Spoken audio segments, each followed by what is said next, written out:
నమస్తే ఫ్రెండ్స్. ఈరోజు మన తెలంగాణ కళారత్నాలు ఒక మంచి చిందు యక్షగాన కళాకారుణ్ణి మనం గ్రామీణ కళారూపమైనటువంటి తెలంగాణ ముద్దుబిడ్డలు జానపద కళాకారులు. చిందు యక్షగానం అంటే ప్రతి జిల్లాలో కూడా కొన్ని వేల మంది కళాకారులు వారి వృత్తి కళారూపకంగా వారు జీవనభృతి పొందుతున్నారు. కొంతమందికి జీవనభృతి లేక అల్లాడుతున్నారు. అలాంటి కళాకారులు చాలామంది ఉన్నారు. వారికి నా వంతు ఉడతా భక్తిగా వారిని పరిచయం చేస్తూ వారికి నేను కూడా అప్పీల్ చేస్తున్నాను, మన ప్రేక్షకులకు ప్రజలకు. వారికి జీవనభృతి వృత్తి కళాకారులు కూడా బ్రతకాలని నేను ఎంతో అప్పీల్ చేస్తున్నాను. ఇప్పుడు కూడా నేను మీ అందరికీ అప్పీల్ చేస్తున్నాను. వారికి జీవనభృతి, వారికి ప్రోగ్రామ్స్, వారికి మన వృత్తి కళారూపం ఇంకా 50-100 సంవత్సరాలు బ్రతుకుండాలని నేను కోరుకుంటూ వారిని మనం పరిచయం చేసుకుందాం. నమస్కారం అండి. నమస్కారం. నా పేరు రఘునందన్ అండి. తెలంగాణ కళారత్నాలను యూట్యూబ్ ఛానల్. మీ కళా ప్రయాణం గురించి చెప్పండి. మీ పేరు, మీ గురువు గారు, మీరేం కళారూపం, మీరు ఎక్కడ, మీ ప్రాంతం అంతా చెప్పండి గురూజీ. సార్ నమస్కారం సార్. మేము చిందు యక్షగాన కళాకారులం సార్. మాది భూపాలపల్లి జిల్లా. మేము నేర్చుకునే అటువంటి గురువులు అంటే మా తండ్రులు, మా అన్నలు, మా తాతలే మాకు గురువులు. ఆడడం కానీ, పాడడం కానీ, మేకప్ చేసుకోవడం కానీ, యాక్టింగ్ చేసుకోవడం కానీ అంతా మాదే ఉంటుంది సార్. అంటే నేను మధ్యలో మాట్లాడుతున్నాను, ఏమనుకోకండి. ఇప్పుడు నిజామాబాద్లో చిందు ఎల్లమ్మ ఎలాగైతే ఫేమస్, అలాగే కరీంనగర్లో ఒగ్గు మిద్దెరాములు గారు ఫేమస్, అలాగే నల్గొండలో మన యాదగిరిగుట్టలో చిక్కా సత్తయ్య గారు ఫేమస్. అలాగే మీ ప్రాంతంలో ఉండే ఒక మంచి ఫేమస్ కళాకారులు ఎవరున్నారు?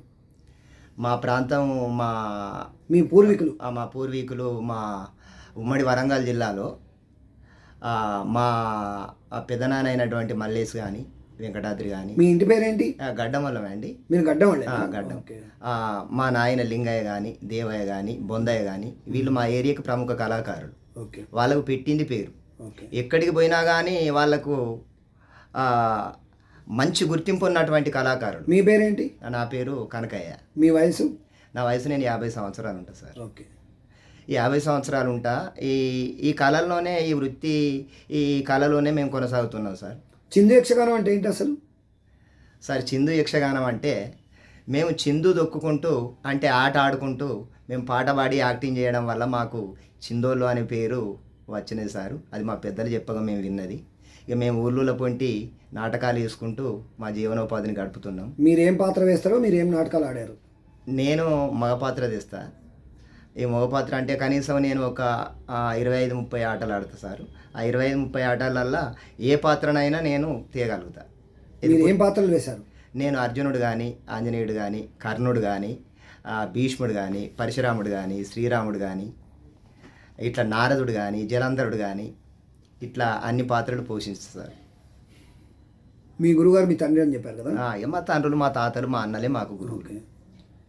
మీరు ఇంకా ఇప్పుడు ఎలా ఉంది జీవనోపాధి, ఎలా ఉంది సార్? జీవనోపాధి అంటే ఈ సినిమాలు కానీ, టీవీలు కానీ, ఈ తదితర ఇంటర్నెట్ సౌకర్యాలు రావడం వల్ల మా యొక్క కళకు సంబంధించినటువంటి జీవనోపాధి చాలా తక్కువైపోయింది.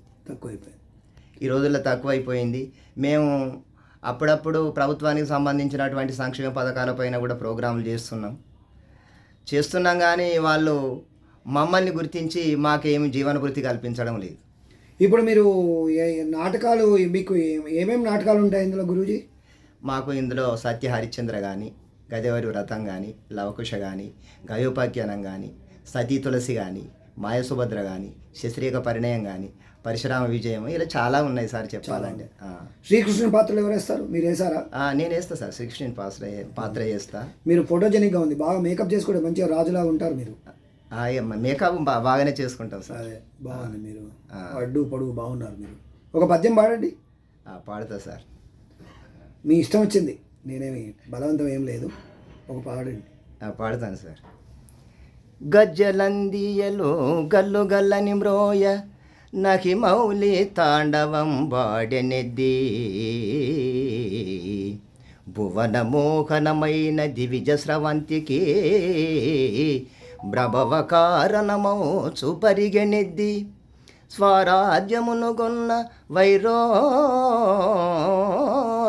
ద్రొక్కి పాతాళ భూమికి పంపెనెద్ది పతిశాపవశమున గతిలేక పడియున్న చట్రాతి నాతిగా సలిపెనెద్ది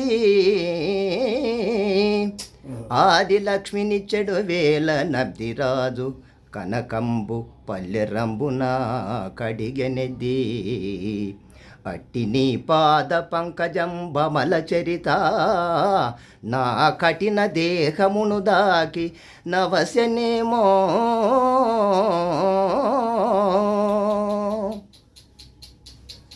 షబాష్ 1-4 ఎన్నిసార్లు అనిపించుకున్నారు? చాలాసార్లు సార్. చాలాసార్లు అనిపించుకున్నారు. అవును సార్. చాలా మంచి రాగయుక్తంగా పాడారు. మంచి శృతి లయ బద్ధంతో సాహిత్యం అంతా బాగుంది. మళ్ళీ ఒకసారి కంగ్రాట్స్, బాగుంది, అభినందిస్తున్నాను. మీ టీం ఉందా మీకు?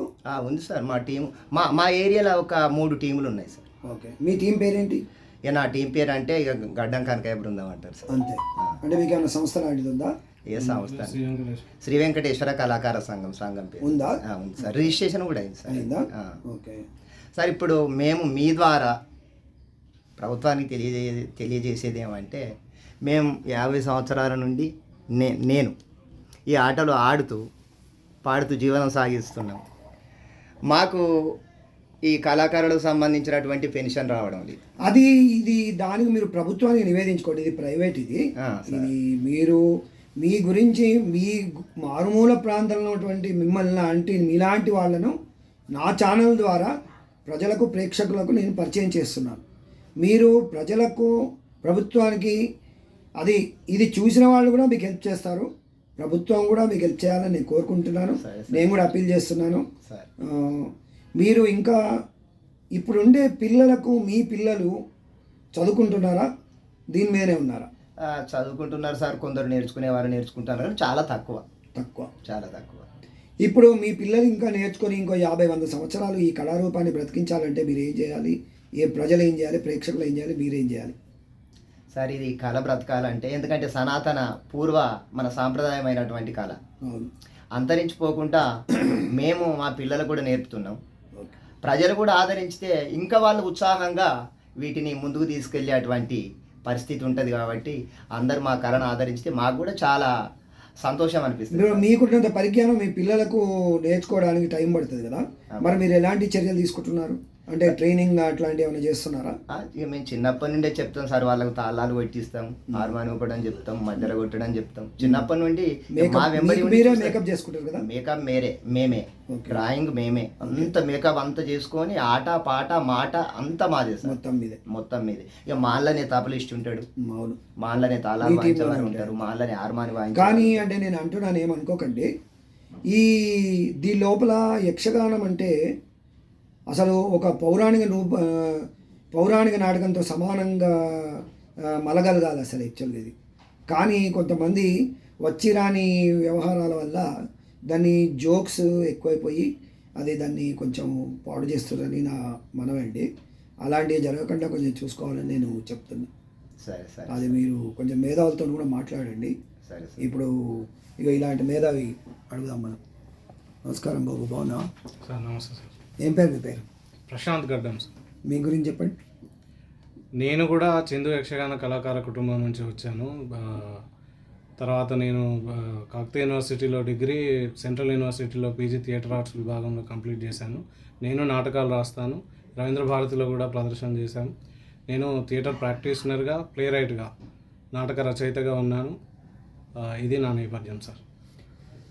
మీరు అంటే ఇప్పుడు నేను మాట్లాడేదంతా విన్నారు కదా, ఈ రూపాన్ని ఒక ప్రొఫెషనలిజం చేయాలంటే ఏం చేయాలంటే మీ అనుభవంతో చెప్పండి.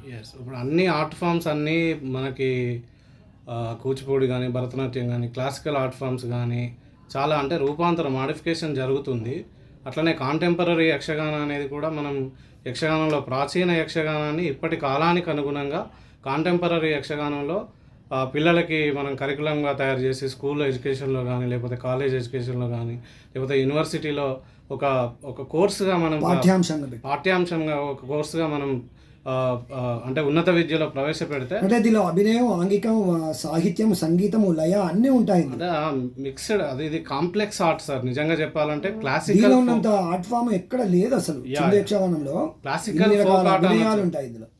క్లాసికల్ ఫోక్ ఆర్ట్ అనొచ్చు, ఎందుకంటే చతుర్విధ అభినయాలతో classical folk art. Classical folk art. ఇప్పుడు మనకి అంటే ఒక సిమిలారిటీ ఏంటంటే కర్ణాటక యక్షగానంతో సిమిలారిటీ విభేదిస్తూనే ఒక రకమైన కొన్ని లక్షణాలతోటి కర్ణాటక యక్షగానంతో ఈ చిందు యక్షగానం పోలి ఉంటుంది. ఓకే.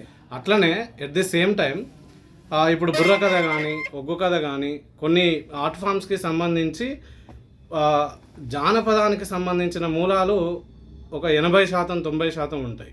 కానీ చిందు యక్షగానానికి వచ్చేసరికి కర్ణాటక యక్షగానంతో పోలికలు చూపిస్తూనే క్లాసికల్ ఫామ్స్కి కూడా దగ్గర ఉంటుంది.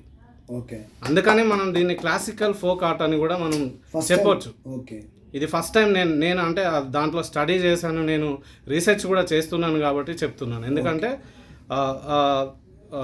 ఆ రాగాలకు సంబంధించిన అంశాలు కానీ లేకపోతే డాన్స్కి సంబంధించిన అంశాలు కానీ వాళ్ళ మూమెంట్స్ కానీ వైబ్రాంట్ అభినయం కానీ ఇవన్నీ మనకి భారతుడు చెప్పిన నాట్యశాస్త్రానికి సంబంధించిన అంశాలు కూడా మనం రీసెర్చ్ చేస్తూ ఉంటే బయటపడుతున్నాయి. పడతాయి. అదే సార్. ఇంకా మరి దీన్ని ఇంకా మరి ఫ్యూచర్ జనరేషన్కి చెయ్యాలంటే మీలాంటి మేధావులు ఏం చేయాలంటారు? అదే చెప్పాను కదా సార్, మనం అంటే ఇంకా విశదీకరిస్తారా ఇంకేమైనా? రైట్. అంటే ఇప్పుడు మనము ప్రభుత్వాలు ముందుకు తీసుకెళ్ళాలి, ఆర్టిస్టులు కూడా ఆర్ట్ ఫామ్స్ని బాగా డెవలప్ చేసుకోవాలి, స్కిల్స్ పెంచుకోవాలి. ఇప్పుడు మీరు అన్నట్టు ఏమైనా డిఫెక్ట్స్ ఉంటే, లోపాలు ఉంటే కనుక, ఇప్పుడు యక్షగానంలో కామెడీ ఎక్కువ పోతున్నది. ఇప్పుడు మనం నేను అంటున్నాను, నేను బాధతో చెప్తున్నానండి. No problem. అంటే మనం వీ కెన్ యాక్సెప్ట్ దట్. అదే అట్లా యాక్చువల్గా దాన్ని యాక్సెప్ట్ చేయాలి మనం.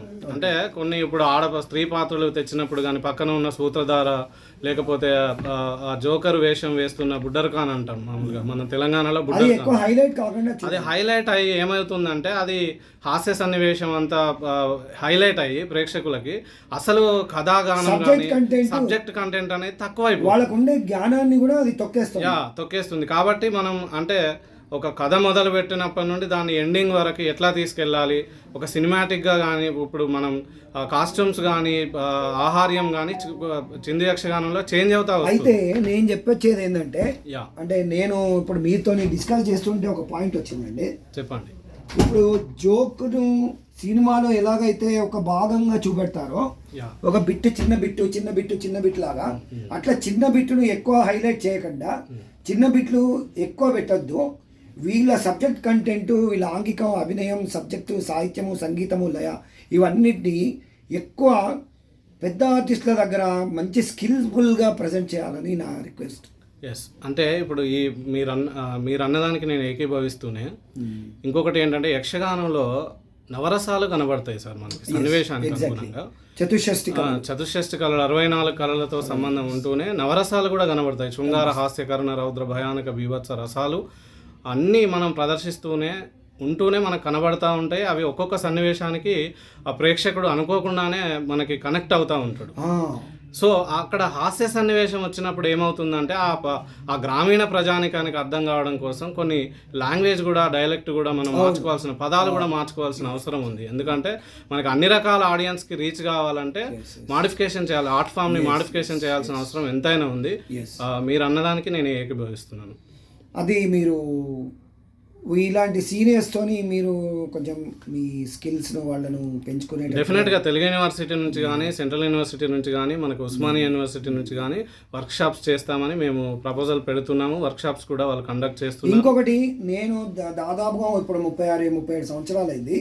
ఓకే. ఇప్పుడు నేను అబ్జర్వ్ చేసిన పాయింట్ అంటే, నేను చెప్పొద్దు కానీ బట్ కొంచెం యూనిటీ కొరవడింది అని అనిపిస్తుంది.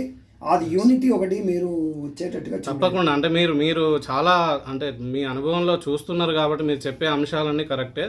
కమ్యూనిటీ బేస్డ్ ఆర్ట్ ఫామ్ కాబట్టి కమ్యూనిటీలో కూడా యూనిటీ అనేది చాలా ఇంపార్టెంట్.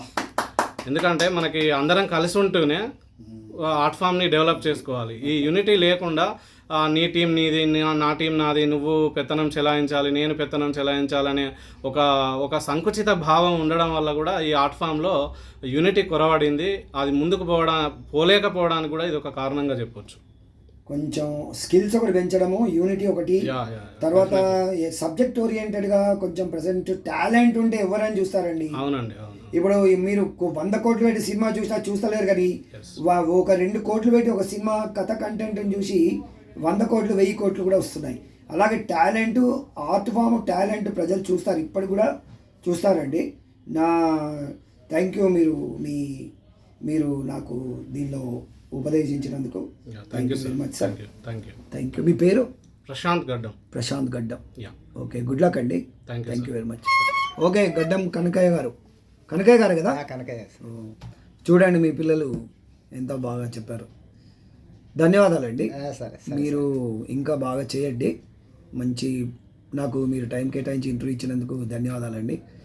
నేను ఇలాంటి చిన్న ఉడతా భక్తిగా నా వంతు ప్రయత్నం చేస్తున్నాను. నేను కూడా ఒక కళాకారుడినే, సింగర్ని.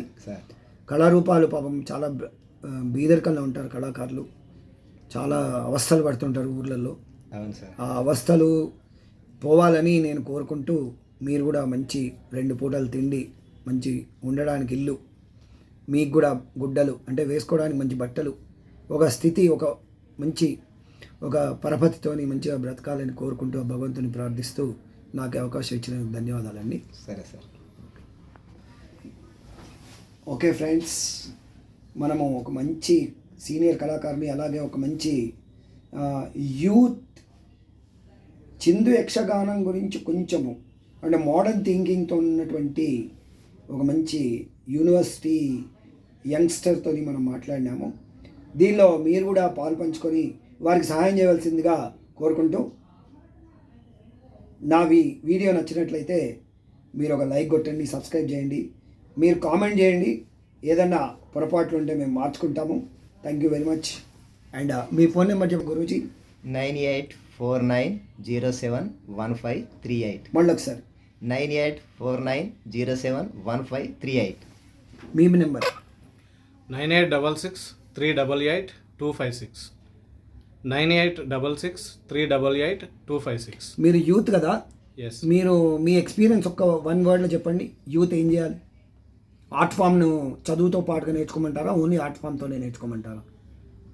అంటే ఇప్పుడు చిందు కమ్యూనిటీలో చిందు కాదు, టోటల్గా అసలు యూత్కి ఏం చెప్తారు ఒక ఆర్ట్ ఫామ్గా?